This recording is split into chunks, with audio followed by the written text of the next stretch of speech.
I'm Paul Humphreys and I'm the contracts manager for the install division. I started in August 2014, so coming up to 6 years. So since I started here, I've seen the company develop massively.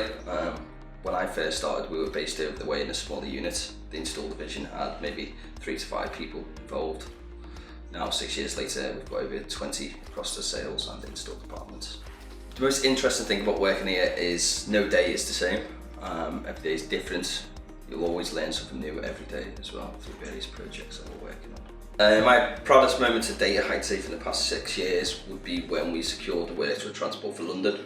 It's across maybe 20 sites in total, with a value of over £300,000. Following completion of that, we received the order for the roofing works worth over £500,000.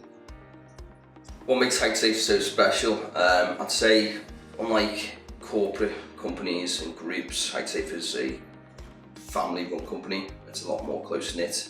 You'll often see the MD collecting rubbish outside the grounds, which I don't think you'd see anywhere else. Actually, yeah, it's a close-knit environment. Everyone works in together. It's going to seem cool.